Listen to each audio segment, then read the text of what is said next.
ఓం శాంతి 12/5/2024 అవ్యక్త BapDada revise date 30/11/1999.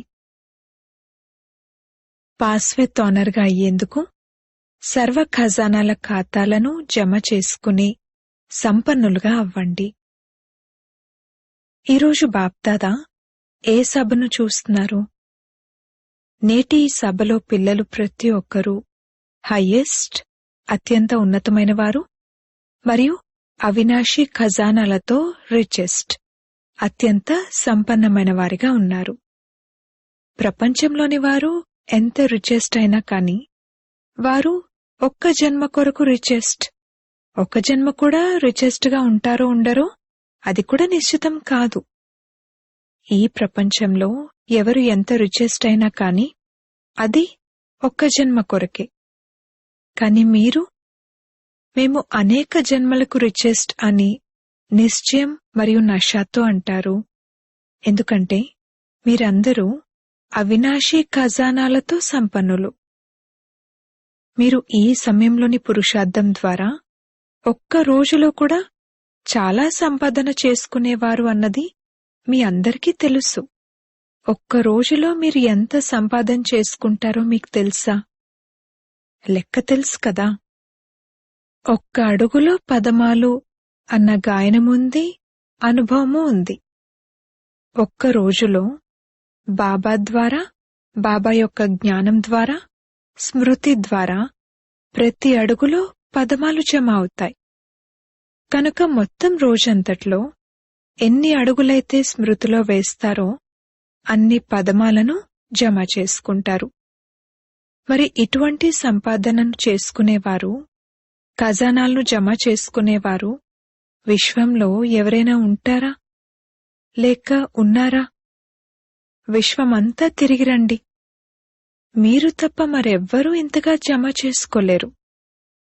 అందుకే బాబా అంటారు, ఆత్మలమైన మా భాగ్యం పరమాత్మ ద్వారా ఇంత శ్రేష్టంగా తయారైంది అన్న శ్రేష్ఠ స్మృతిలో ఉండండి.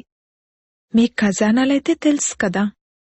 ఈ సంగం యొక్క సమయం ఎంత శ్రేష్టమైనది అని సమయం యొక్క ఖజానా గురించి కూడా తెలుసు. ఏ ప్రాప్తి కావాలంటే ఆ ప్రాప్తిని అధికారిగా అయి బాబా నుండి తీసుకుంటున్నారు. అన్ని అధికారాలను ప్రాప్తి చేసుకున్నారు కదా. ఒక్కొక్క శ్రేష్ఠ సంకల్పం ఎంతటి పెద్ద ఖజానా. సమయం కూడా పెద్ద ఖజానా, సంకల్పాలు కూడా పెద్ద ఖజానా, సర్వశక్తులు అన్నింటికన్నా పెద్ద ఖజానా. ఒక్కొక్క జ్ఞానరత్నం ఎంత పెద్ద ఖజానా. ప్రతి ఒక్క గుణము ఎంత పెద్ద ఖజానా. శ్వాస శ్వాసలోనూ స్మృతి చేయడం ద్వారా శ్వాస సఫలమవుతుంది అని ప్రపంచంలోని వారు కూడా నమ్ముతారు. కావున మీ అందరి శ్వాస సఫలతా స్వరూపంగా ఉంటుంది, వ్యర్థంగా పోదు. ప్రతి శ్వాసలోనూ సఫలతా అధికారం ఇమిడి ఉంది. బాప్దాదా పిల్లలందరికీ అన్ని ఖజానాలను ఒకే విధంగా ఇచ్చారు. అన్నింటినీ ఇచ్చారు మరియు సమానంగా ఇచ్చారు. ఒకరికి 1 వంతు, ఇంకొకరికి 10 రెట్లు, మరొకరికి 100 రెట్లు ఇలా ఇవ్వలేదు. అందరికీ ఇచ్చే దాత పిల్లలు ప్రతి ఒక్కరికి అన్ని ఖజానాలను వారు బ్రాహ్మణులుగా అవ్వటంతోనే సమాన రూపంలో ఇచ్చారు. కాని ఖజానాలను ఎంత జమ చేసుకుంటారు లేక ఎంత పోగొట్టుకుంటారు అనేది స్వయంపై ఆధారపడి ఉంటుంది. మేం మొత్తం రోజంతట్లో ఎంత జమ చేసుకుంటాము లేక ఎంత పోగొట్టుకుంటాము అనేది ప్రతి ఒక్కరూ చెక్ చేసుకోవాలి. చెక్ చేసుకుంటూ ఉంటారా? తప్పకుండా చెక్ చేసుకోవాలి. ఎందుకంటే ఇది ఒక్క జన్మ కొరకు కాదు, ప్రతి జన్మ కొరకు, అనేక జన్మల కొరకు జమ కావాలి. జమ చేసుకునే విధి తెలుసా? అది చాలా సహజమైనది.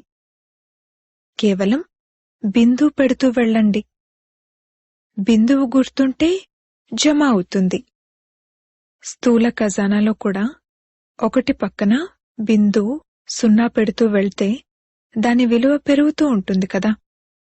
అలాగే ఆత్మ కూడా బిందువు, బాబా కూడా బిందువు, మరియు డ్రామాలో ఏదైతే జరిగిపోయిందో దానికి కూడా ఫుల్ స్టాప్ అనగా బిందువు. ఒకవేళ ప్రతి ఖజానాను బిందువు రూపంతో గుర్తు చేసినట్లయితే జమ అవుతూ ఉంటుంది. అనుభవం ఉంది కదా, బిందువు పెట్టారు మరియు వ్యర్థం అవ్వటం సమాప్తమై జమ అవుతూ ఉంటుంది. బిందువు పెట్టడం వస్తుందా? చాలాసార్లు ఏమవుతుందంటే బిందువు పెట్టడానికి ప్రయత్నిస్తారు కానీ బిందువుకు బదులుగా అది పెద్ద గీతగా అయిపోతుంది. బిందువుకు బదులుగా ప్రశ్నార్థకమైపోతుంది, ఆశ్చర్యార్థకమైపోతుంది. కనుక జమా ఖాతాను పెంచుకునేందుకు విధి బిందువు మరియు పోగొట్టుకునేందుకు మార్గం పెద్ద గీత గీయటం, ప్రశ్నార్థకం పెట్టడం, ఆశ్చర్యార్థకం పెట్టడం. ఏది సహజం? బిందువే కదా. కనుక విధి చాలా సహజం.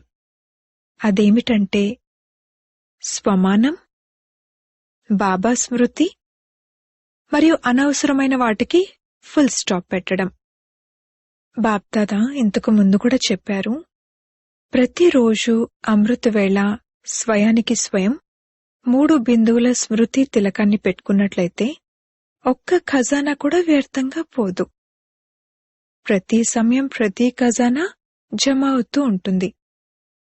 బాప్దాదా పిల్లలు ప్రతి ఒక్కరి ఖజానాల జమా చాట్ను చూశారు. అందులో ఏం చూశారు? ఇప్పటి వరకు కూడా జమా ఖాతా ఎంతైతే ఉండాలో అంతగా లేదు. సమయం, సంకల్పాలు, మాటలు వ్యర్థం కూడా అవుతున్నాయి. నడుస్తూ నడుస్తూ ఉండగా అప్పుడప్పుడు సమయం యొక్క మహత్వం ఇమర్జ్ రూపంలో తక్కువైపోతుంది. ఒకవేళ సమయం యొక్క మహత్వం సదా గుర్తున్నట్లయితే, ఇమర్జ్ రూపంలో ఉన్నట్లయితే సమయాన్ని ఇంకా ఎక్కువగా సఫలం చేసుకోగలరు. మొత్తం రోజంతట్లో సాధారణ రూపంలో సమయం గడిచిపోతుంది. తప్పుగా గడుస్తుంది అని కాదు, కానీ సాధారణంగా గడిచిపోతుంది. అలాగే సంకల్పాలు కూడా చెడు సంకల్పాలు నడవవు, కానీ వ్యర్థంగా పోతున్నాయి. 1 గంటను చెక్ చేసుకోండి. ప్రతి గంటలో సమయం కానీ లేక సంకల్పాలు కానీ ఎన్ని సాధారణంగా పోతున్నాయి? అవి జమ అవ్వవు. అప్పుడు బాప్దాదా సూచన ఇస్తే బాప్దాదాను కూడా ఎంతో ఓదారుస్తారు. బాబా, ఇటువంటి సంకల్పాలు కొన్నే వస్తున్నాయి, అంతే, ఇంకేమీ లేదు. సంకల్పాల్లో కొద్దిగా నడుస్తుంది, సంపూర్ణమైపోతాము, బాగైపోతాము. ఇప్పుడింకా అంతిమ సమయం రాలేదు కదా, ఇంకా కొంచెం సమయం ఉంది కదా, సమయానికల్లా సంపన్నంగా అయిపోతాము అని అంటారు. కాని బాప్దాదా పదే పదే చెప్పి ఉన్నారు, బహుకాలపు జమ కావాలి.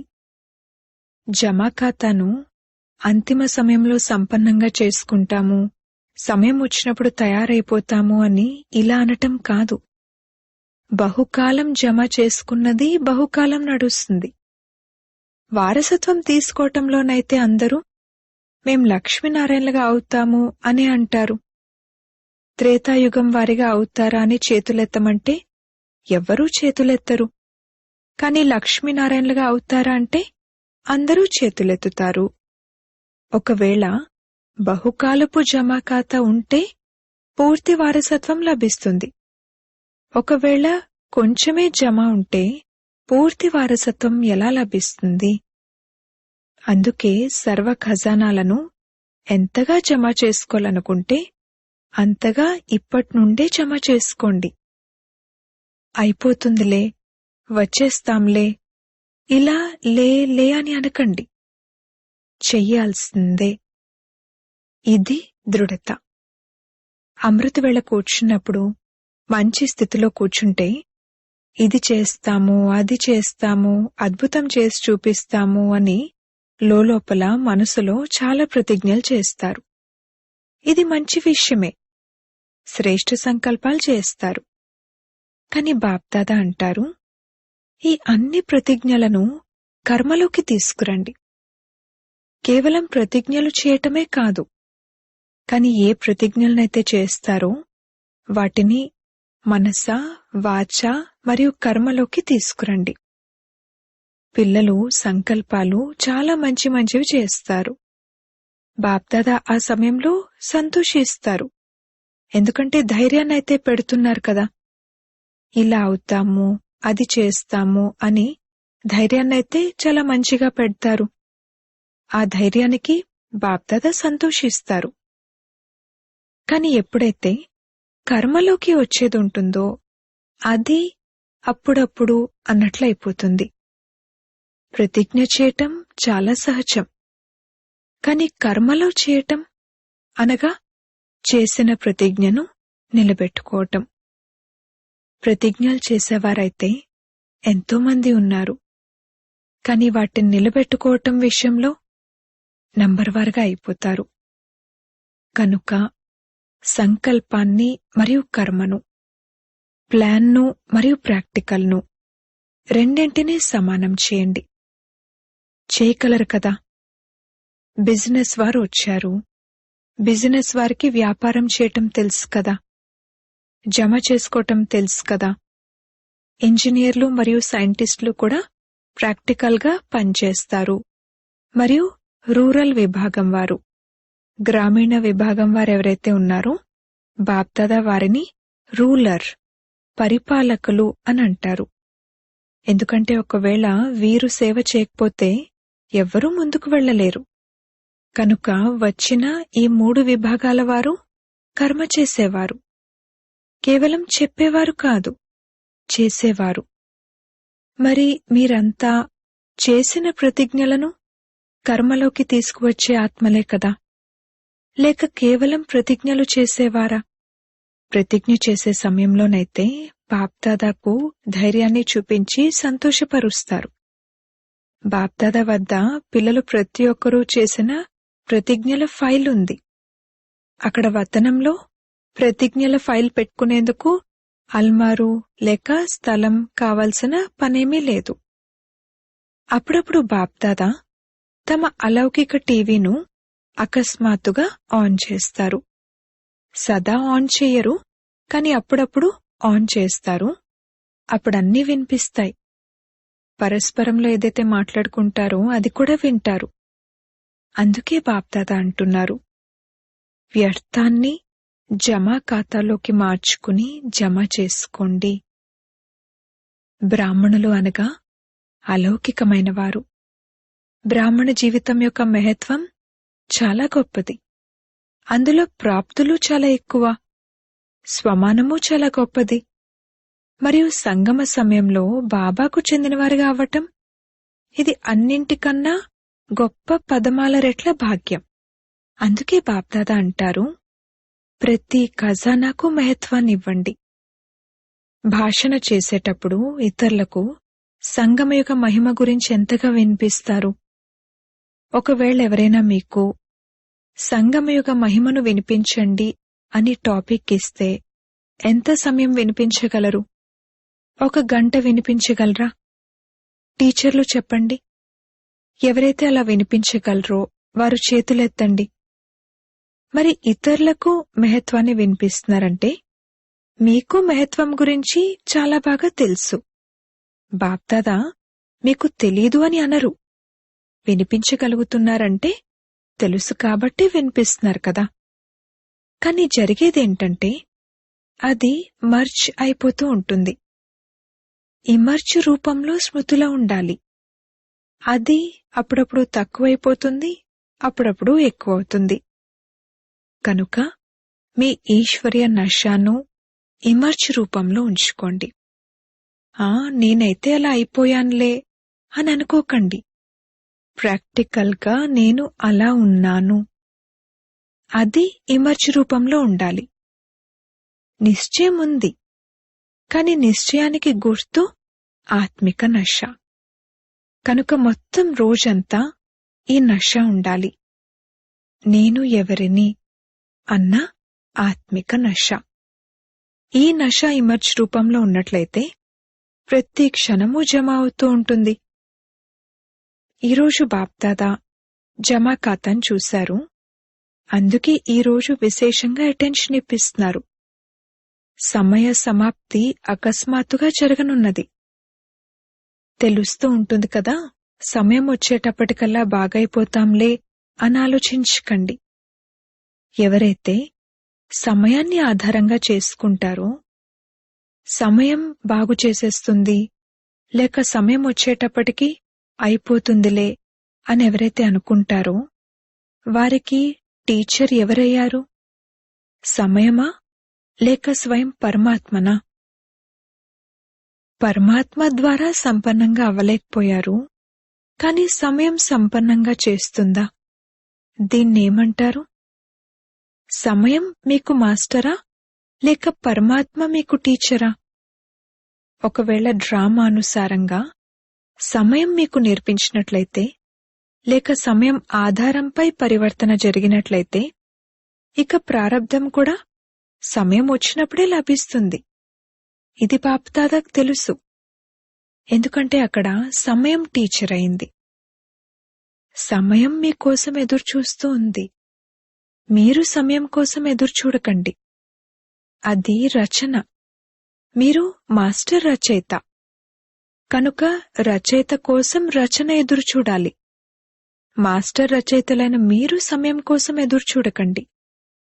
అయినా అసలు ఇందులో కష్టమేముంది? సహజమైన దానిని స్వయమే కష్టం చేసుకుంటారు. కష్టమేమీ కాదు, కాని కష్టంగా చేసుకుంటారు. మీకేదైతే భారం అనిపిస్తుందో ఆ భారాన్ని బాబాకి ఇచ్చేయండి అని బాబా అంటున్నప్పుడు అది ఇవ్వటం మీకు రావటం లేదు. భారాన్ని ఎత్తుతారు, మళ్ళీ అలసిపోతారు కూడా. మళ్ళీ ఏం చేయాలి, ఎలా చేయాలి అని బాబాకు ఫిర్యాదు కూడా చేస్తారు. మీపైకి ఎందుకు భారాన్ని ఎత్తుతున్నారు?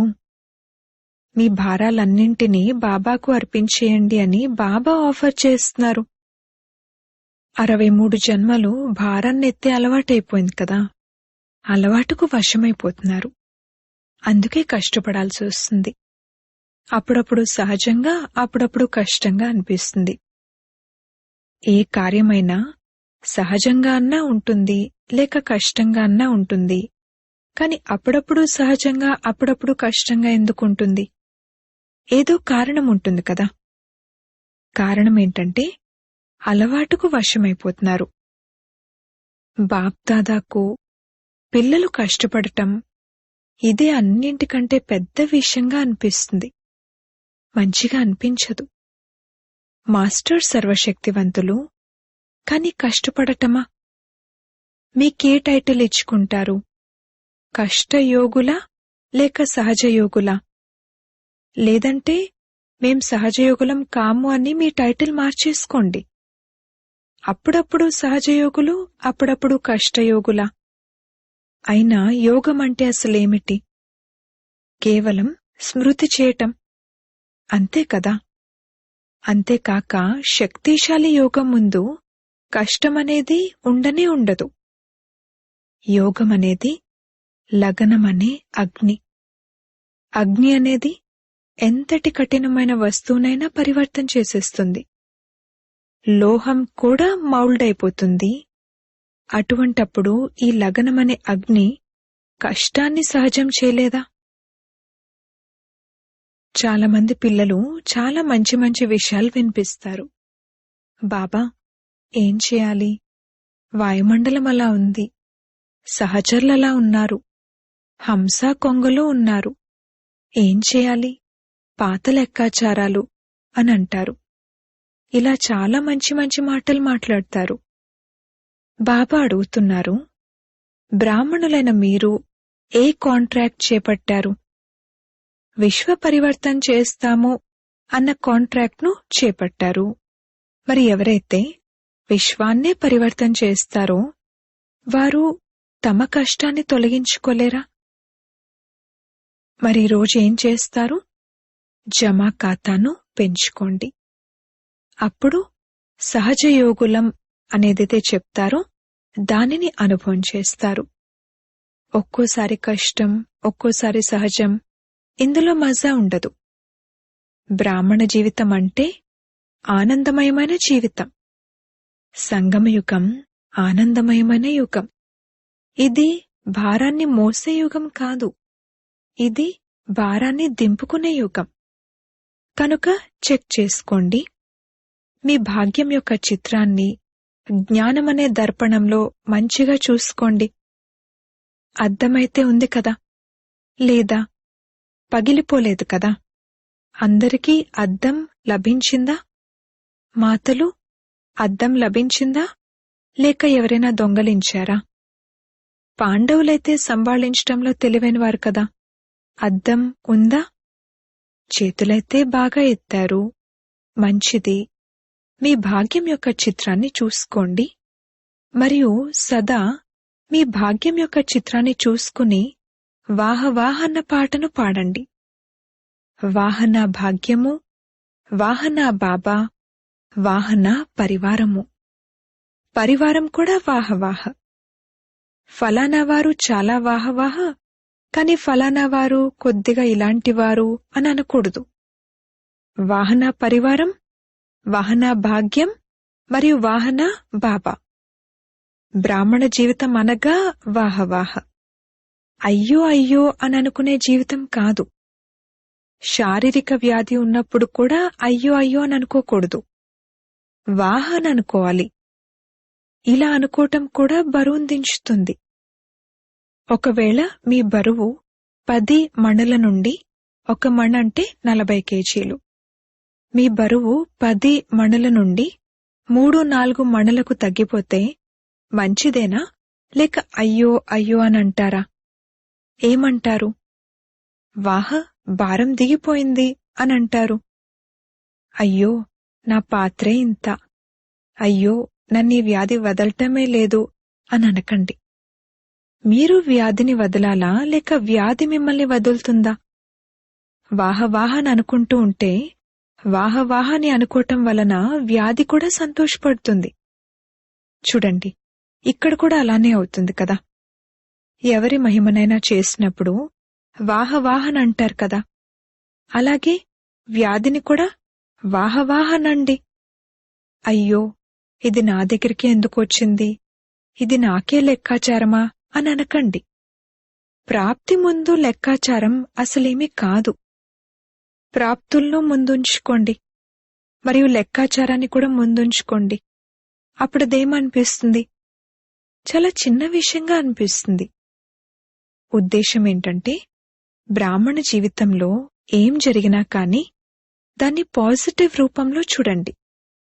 నెగటివ్ను పాజిటివ్ చేయడమైతే వస్తుంది కదా. నెగటివ్ పాజిటివ్ కోర్సును కూడా చేయిస్తారు కదా. ఆ సమయంలో మీకు మీరు కోర్స్ చేయించుకుంటే కష్టం సహజమైపోతుంది. కష్టం అన్న మాట బ్రాహ్మణుల డిక్షనరీలో ఉండకూడదు. అచ్చా, ఏ లెక్కాచారాలు ఉన్నా, ఆత్మతో ఉన్నా, శరీరంతో ఉన్నా, లేక ప్రకృతితో ఉన్నా, ఎందుకంటే ప్రకృతి యొక్క ఈ పంచతత్వాలు కూడా కొన్నిసార్లు కష్టాన్ని అనుభవం చేయిస్తాయి.